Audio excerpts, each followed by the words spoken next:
बहुत बहुत धन्यवाद। मैं आयोजकों का धन्यवाद देना चाहता हूं कि उन्होंने ऐसा एक प्लेटफॉर्म और ऐसा एक संगठन बनाया है जो युवकों की आवाज बुलंद करने के लिए और युवकों को एक मूवमेंट में लाने के लिए।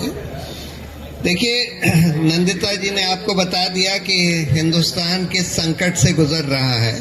यहाँ पर एक ऐसी तानाशाह सरकार है जो इस देश में लोकतंत्र को खत्म कर रही है। लोकतंत्र के सारे जो स्तंभ हैं, चाहे वो मीडिया हो, चाहे न्यायपालिका हो, चाहे वो इलेक्शन कमीशन हो, चाहे कंट्रोलर एंड ऑडिटर जनरल हो, चाहे इन्वेस्टिगेटिव एजेंसीज हो, सबको खत्म कर रही है और अपने अधीन ला रही है।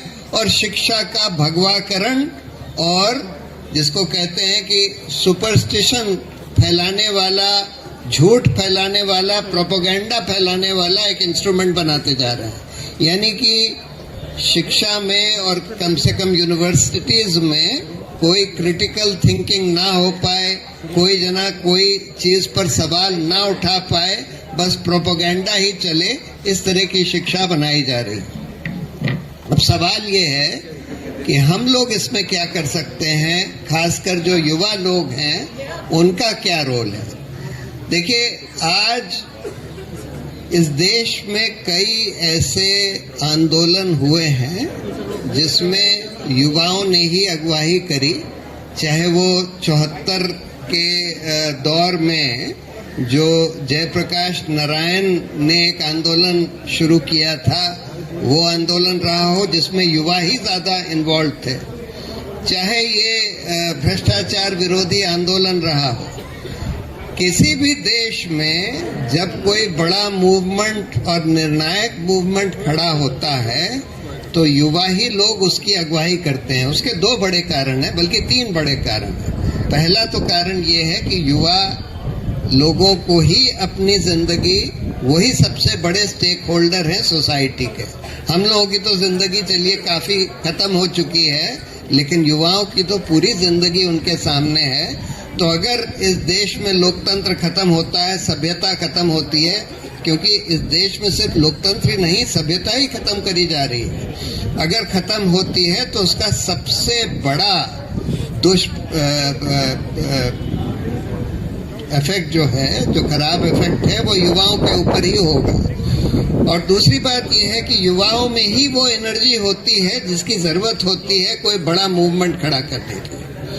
तो आज इस देश में बहुत सारे मुद्दे हैं। हमारे देश में लोकतंत्र को जिस तरह से कुचला जा रहा है, जिस तरह से सांप्रदायिकता फैलाई जा रही है, नफरत फैलाई जा रही है, झूठ फैलाया जा रहा है, सब चीजों के बारे में आंदोलन खड़ा किया जा सकता है। लेकिन एक वो आंदोलन है जो बेरोजगारी का है, जो कि सीधा सीधा युवाओं को अफेक्ट करता है, जो इतनी बड़ी समस्या हो गई है इस देश में बेरोजगारी की। उस पर तो बिल्कुल पूरा देश तैयार है, समाज तैयार है। अगर युवा लोग इस मूवमेंट की अगुवाई करें तो मुझे पूरा यकीन है कि ये भ्रष्टाचार विरोधी आंदोलन से कहीं बड़ा आंदोलन इस देश में बन सकता है। और इसके 4 स्तंभ, मेरी राय में 4 स्तंभ होने चाहिए बेरोजगारी के आंदोलन के। पहला तो ये कि रोजगार के हक का कानून बने। जैसे हम लोगों ने बोला था कि लोकपाल का कानून बने, उसी तरह से हमको कहना चाहिए कि रोजगार का हक जो है इस देश में मौलिक अधिकार है और उसको कार्यान्वित करने के लिए कानून बनना चाहिए कि हर जना जो कि 21 साल से लेकर 60 साल की उम्र का है, उसको कम से कम न्यूनतम दर पर रोजगार मिलना चाहिए, कम से कम न्यूनतम दर पर। और अगर उसको ना मिल सके तो सरकार का दायित्व है कि उसको बेरोजगारी भत्ता उसका कम से कम आधा दिलवाए। ये जो नरेगा का जो कानून है जिसमें 100 दिन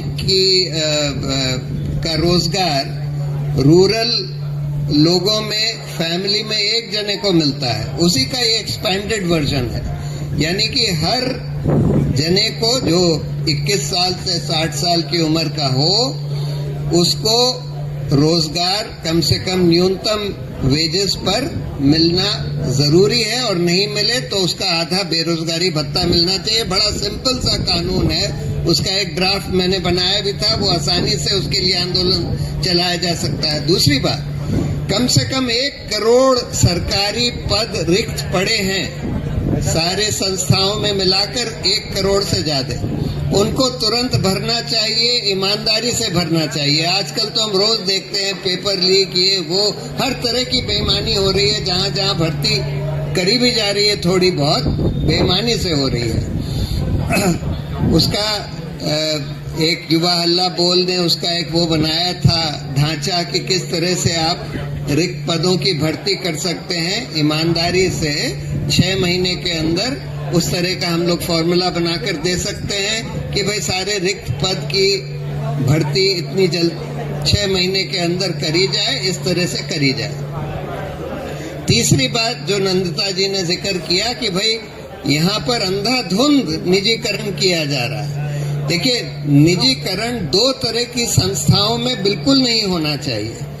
एक वो संस्था है जो नेचुरल मोनोपोलीज हैं, जैसे पोर्ट्स हैं, एयरपोर्ट्स हैं, रेलवे है, ये सब नेचुरल मोनोपोलीज हैं। मोनोपोली कभी भी कोई निजी कंपनी के हाथ में नहीं होनी चाहिए, लेकिन यहाँ तो हम देख रहे हैं सारे पोर्ट, सारे एयरपोर्ट्स अडानी कंपनी को ही दिए जा रहे हैं, और रेलवे का भी निजीकरण करने की अब सरकार कोशिश कर रही है। तो जो नेचुरल मोनोपोली सेक्टर्स हैं उसमें कोई निजीकरण नहीं होना चाहिए, पहली बात तो ये। दूसरी बात, जो सोशल सेक्टर्स हैं जहां पर हमको सब्सिडी देने की जरूरत होती है, health, education, banking, health education तो अगर आप प्राइवेटाइज कर दें तो आम आदमी तो अफोर्ड ही नहीं कर सकता। उसी तरह से बैंक से लोन, अगर आप गरीब किसानों को लोन नहीं देंगे तो वो तो, अगर आपने बैंक से प्राइवेटाइज कर दिए तो गरीब किसानों को तो लोन मिलेगा ही नहीं, छोटे छोटे रेहड़ी पटरी वालों को लोन मिलेगा ही नहीं। तो इसलिए इन सेक्टर्स में जो पब्लिक सेक्टर है, मैं ये नहीं कहता कि इन सेक्टर में निजी कंपनियां नहीं हो सकती हैं, हेल्थ में भी हो सकती है, एजुकेशन में भी हो सकती है, बैंक्स भी हो सकते हैं, लेकिन जो उसका कमांडिंग हाइट जिसको कहते हैं वो सरकार के हाथ में होना चाहिए। तो तीसरी डिमांड हम लोग की ये हुई कि भाई अंधाधुंध निजीकरण जो किया जा रहा है वो बंद किया जाए। और चौथा ये कि आज बहुत बड़े संख्या में रेगुलर परमानेंट जॉब्स को कॉन्ट्रैक्ट पर दिया जा रहा है। टीचर्स के जॉब्स को, जो कि परमानेंट जॉब्स होते हैं, उनको कॉन्ट्रैक्ट पर दिया जा रहा है। इतने सारे प्राइवेट सेक्टर, पब्लिक सेक्टर दोनों में परमानेंट जॉब्स का कॉन्ट्रैक्चुअलाइजेशन किया जा रहा है और बहुत हो गया है। ये सब बंद होना चाहिए, रेगुलर जॉब्स होने चाहिए। तो इन 4 स्तंभों के ऊपर हम लोग, कम से कम युवा वर्ग जो है, एक बहुत बड़ा आंदोलन इस देश में खड़ा कर सकता है, बहुत जरूरी है। एक लास्ट चीज मैं कहना चाहता था, देखिए, अगर वैसे ही हमारे देश में लोकतंत्र को खत्म करने की पूरी कोशिश करी जा रही है, अब हम देख रहे हैं कि इलेक्शंस तो फ्री एंड फेयर होते ही नहीं है, क्योंकि जो रूलिंग पार्टी है उसके पास बेइंतहा पैसा है, सारी और पार्टियों से मिलाकर उससे भी दुगना पैसा है। ये इलेक्टोरल बॉन्ड्स के केस में भी देख लिया, सारे कॉर्पोरेट डोनेशंस बीजेपी को ही 75% से ज्यादा मिल रहे हैं। दूसरी बात, सारा प्रोपेगेंडा का इंस्ट्रूमेंट सरकार के हाथ में है, चाहे वो मीडिया हो, चाहे वो अब तो जो ऑल्टरनेट मीडिया है उसको भी सरकार के कब्जे में करने की पूरी कोशिश चल रही है। तो ये सब तो जो कहते हैं कि लेवल प्लेइंग फील्ड इन्होंने छोड़ी ही नहीं है चुनावों की, लेकिन जो सबसे बड़ा खतरा है, इसके बावजूद भी मेरा मानना है कि अगर आज ईमानदारी से बगैर ईवीएम के चुनाव हो जाए तो आज बीजेपी जीत नहीं सकती। लेकिन ईवीएम के बारे में, एक इलेक्ट्रॉनिक वोटिंग मशीन के बारे में एक बहुत ही बढ़िया एक सिटीजन्स कमीशन बना जस्टिस लोकुर के नेतृत्व में। उन्होंने रिपोर्ट दी सारे दुनिया के सबसे बड़े एक्सपर्ट्स की राय सुनकर कि भाई ये जो वोटिंग मशीन्स का जो डिजाइन है वो ऐसा है कि इसमें मैनिपुलेशन आसानी से किया जा सकता है, ये रिलायबल नहीं है। और करीब करीब सारे देशों में, दुनिया भर में ईवीएम्स अब हटाए जा चुके हैं, वापस पेपर बैलेट पे आया जा चुका है। हाल में बांग्लादेश में भी हुआ।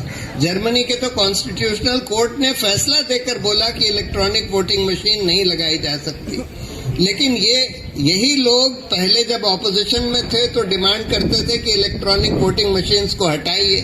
अब ये सत्ता में आ गए हैं और 2017 में जो वीवीपैट मशीन है उसका भी डिजाइन बदल दिया। उसमें एक ट्रांसपेरेंट शीशा था, उसको हटाकर एक ब्लैक ओपेक शीशा लगा दिया, जिससे कि आप बाहर से अंदर देख ही नहीं सकते कि उस वीवीपैट मशीन के अंदर क्या हो रहा है, जब तक अंदर से एक लाइट बल्ब ना जले जो सिर्फ 7 सेकंड के लिए जलता है और उसके बाद बंद हो जाता है। उसके बाद आपको पता नहीं कि उसमें क्या छपता है, क्या नहीं छपता। तो इसलिए ये बहुत अनरिलायबल है। हम लोगों को एक बड़ा आंदोलन, धीरे धीरे ये आंदोलन कुछ वकीलों ने और कुछ और लोगों ने छेड़ा हुआ है और बड़ी तेजी से बढ़ रहा है। इसमें सारे युवा लोगों को शिरकत करने की जरूरत है कि ईवीएम हटाओ, लोकतंत्र बचाओ। तो बहुत सारे इश्यूज हैं जिसमें युवाओं को आगे आने की जरूरत है, लेकिन ये एक दो ऐसे इश्यूज हैं, एक तो रोजगार का और एक ईवीएम का, जो पूरा हमारे पूरे आर्थिक व्यवस्था और हमारे लोकतंत्र के जड़ पर जाता है। इस पर तो तुरंत युवाओं को सड़कों पर उतरना चाहिए।